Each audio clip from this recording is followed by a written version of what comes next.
नमस्कार. बरं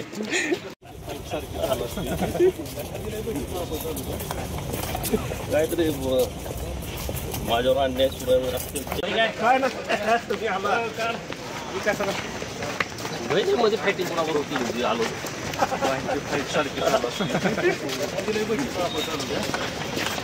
काहीतरी माझ्यावर अन्याय सुरू असतील.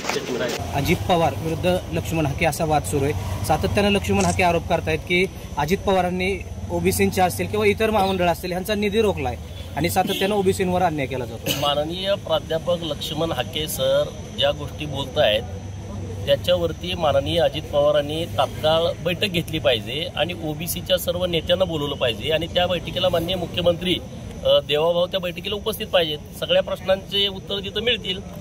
जर निधी अडवला असेल तर निधी सोडता येईल त्यांना, निधी अडवला नसेल तर त्यांना सांगता येईल, म्हणजे लोकांच्या मध्ये एकदम स्पष्टता येईल. त्याच्याबद्दल त्यांनी निर्णय घ्यावा. सातत्यानं हाके हे वेगवेगळ्या प्रश्नावरती बोलतायत, मात्र अजित पवारांचे जे काही प्रवक्ते आहेत ते हाकेंवरती खालच्या भाषेवरती जाऊन त्या ठिकाणी टीका करतात. कोणी प्रश्न विचारल्यानंतर तुम्ही त्याला उत्तर द्या ना. आपल्यावरती समजा माझ्यावरती एखादा आरोप झाला, मी पुराव्यानिशी त्याचं उत्तर दिलं पाहिजे. जर ओबीसीचं योजनांचे पैसे अडवले नाहीत असं जर राष्ट्रवादी काँग्रेस पार्टीचं मत असेल तर त्यांनी तशा पद्धतीनं क्लिअरिफिकेशन द्यावं, महाराष्ट्राला सांगावं. लोकांच्या मनामध्ये याच्याविषयी शंका आहे तर त्याची शंकेचं निरसन करणं ही त्या खात्याची जबाबदारी आहे. त्यांनी ते करावं, विषयच राहणार नाही, वादच होणार नाही कुठला. राज्याचे कृषी मंत्री माणिकराव कोकाटे सातत्यानं शेतकऱ्यांविषयी वादग्रस्त वक्तव्य करतायत. यामुळे त्यांना आता मंत्रिमंडळात ठेवण्यात येऊ नये अशी मागणी आता राजू शेट्टींनी केली आहे. राजू शेट्टी हे शेतकऱ्यांचे नेते आहेत. कोकाटे साहेब असे मला वाटतं 2 वेळा त्यांच्याकडून अशी स्टेटमेंट झालेली आहेत आणि त्यांच्या नेत्यांनी काल त्यांना सांगितलेलं आहे मीडियामध्ये, मी बघितलं की बाबा परत तुम्ही अशा पद्धतीची स्टेटमेंट करू नका. तर राजू शेट्टी शेतकऱ्यांचे नेते आहेत, त्यांचं मागणी त्यांच्या पद्धतीनं असू शकते, परंतु माननीय मंत्री महोदय हे अत्यंत महत्त्वाच्या खात्याचे मंत्री असल्याकारणानं त्यांच्याकडे सगळ्याच लोकांचं लक्ष राहतंय. त्यांनी सुद्धा शेतकऱ्यांच्या बाबतीमध्ये व्यवस्थित भूमिका मांडावी ही माझी त्यांना विनंती आहे. राज्यात सातत्यानं महिलांवर अत्याचार होत आहेत. महिला अत्याचाराच्या घटना देखील राज्यामध्ये वाढताना पाहायला मिळत आहेत. गृहमंत्री म्हणून देवेंद्र फडणवीस अपयशी ठरलेत असा आरोप आता विरोधकांकडून केला जातो. कोण आहे विरोधक? मला नाव सांगा ना त्या विरोधकांचं. अरे देवाभाऊंसारखा गृहमंत्री महाराष्ट्राला मिळालेला आहे आणि कुणावरती अन्याय नाही. जिथं कुठं अन्याय होतोय त्याला लगेच वाचा फोडण्याचं काम त्यांच्या माध्यमातून सुरू आहे. एक साधं उदाहरण मी देतो. माझ्याच तालुक्या मतदारसंघामध्ये एका लहान मुलीवरती अत्याचार करून तिचा मर्डर केला होता. 12 दिवसाच्या आतमध्ये त्याचं चार्जशीट कोर्टामध्ये दाखल केलं होतं. म्हणजे 12 दिवसाच्या आतमध्ये इतक्या मोठ्या गुन्ह्याची. तर महिलांच्या अत्याचारांच्या बाबतीमध्ये महाराष्ट्र सरकार अत्यंत संवेदनशील आहे. महाराष्ट्राचे गृहमंत्री आणि मुख्यमंत्री बारकाईनं या सगळ्या विषयाकडे लक्ष देऊन आहे.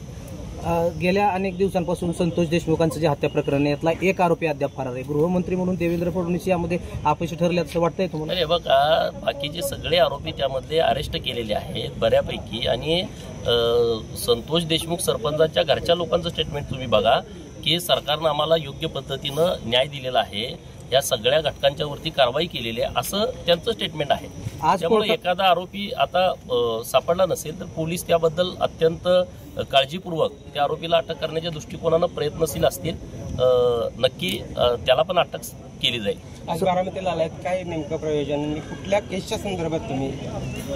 बारामतीमध्ये माझ्यावरती एकच केस होती आणि आता ती केस तुम्हा सर्वांना माहीत आहे की शरद पवारांच्या बाबत मी कोरोनाच्या काळामध्ये स्टेटमेंट केलं होतं आणि त्या संदर्भातली केस या कोर्टामध्ये सुरू होती.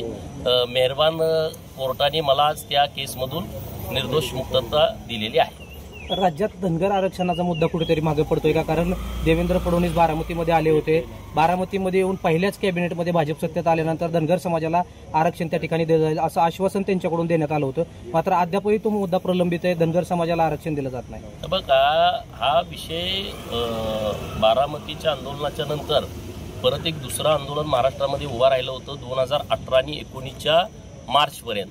आणि 2019च्या मार्चला जे आंदोलन मुंबईला झालं, महाड ते मुंबई, तेव्हा एक तेव्हाचे मुख्यमंत्री माननीय देवाभाऊंच्या सोबत एक महत्त्वाची बैठक झाली होती आणि समाजाचे प्रमुख सगळे नेते त्या बैठकीला उपस्थित होते आणि तिथून एक विषय पुढे आला होता की कोर्टामध्ये जी महाराणी अहिल्यादेवी होळकर प्रबोधिनी विचारमंचची केस सुरू आहे त्या केसमध्ये सरकारनं ॲफिडेव्हिट द्यायची आणि लागल ती तिथं मदत करायची अशी एक भूमिका त्या आंदोलनामध्ये ठरली होती आणि मग तो सगळा विषय कोर्टाच्या केसवरती गेला. आता माननीय सरकारने तेव्हा ॲफिडेव्हिट पण दिलं, नंतर 2-3 ॲफिडेव्हिट लागणार होती ती पण 22 ते 24च्या दरम्यान दिली. दुर्दैवानं गेल्या वर्षी मला वाटतं फेब्रुवारीच्या महिन्यामध्ये हायकोर्टामध्ये हा निकाल आमच्या विरोधामध्ये गेला. परत त्यातलाच एक जो व्यक्ती होता ते सुप्रीम कोर्टामध्ये गेले, तिथून पण त्यांनी ती केस फेटाळलेली आहे.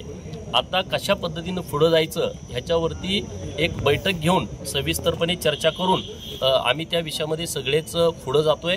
पुनर्विचार याचिका मुंबई हायकोर्टमध्ये दाखल करावी का असा एक विषय पुढे आलेला आहे. तर त्या पद्धतीने आम्ही सगळे प्रयत्न करतोय. सरकारनं आम्हाला कोर्टाच्या केसमध्ये खूप मदत केली होती, परंतु तिथं आम्हाला अपयश आलेलं आहे. म्हणून मी परवा चौंडीच्या कार्यक्रमामध्ये सुद्धा राज्याचे मुख्यमंत्री महोदयांच्याकडे आम्ही विनंती केलेली आहे की धनगर समाजाच्या बाबतीमध्ये सरकारनं खूप निर्णय केलेले आहेत. मध्ये अहिल्यादेवींच्या जयंतीपासून असतील किंवा अहिल्यादेवींच्या नावानं वेगवेगळ्या योजना करण्यापासून असेल किंवा धनगर समाजाच्या मुलांना जे आदिवासींना ते धनगरांना असेल असे अनेक योजना केलेल्या आहेत. परंतु लोकांची भावना ही आहे की बाबा आरक्षणाचा प्रश्न निकाला पाहिजे. तर ती पण भूमिका मी 31 तारखेच्या कार्यक्रमामध्ये माननीय मुख्यमंत्री महोदयांच्याकडे मांडलेली आहे. तर आम्ही नक्की तो विषय काय मागं आम्ही पडू देणार नाही. आम्ही सगळे धनगर समाजाचे कार्यकर्ते बसून हा विषय एकदा अजेंडा ठरवून आम्ही नक्की त्या विषयामध्ये पुढाकार घेऊ. तुम्ही चौंडीमध्ये झालेल्या कार्यक्रमामध्ये भाऊ चोला होता, नेमकी काय भावना होती, कशामुळे तुम्ही त्या ठिकाणी भाऊ? मी माझी भूमिका त्या भाषणामध्ये मांडलेली आहे.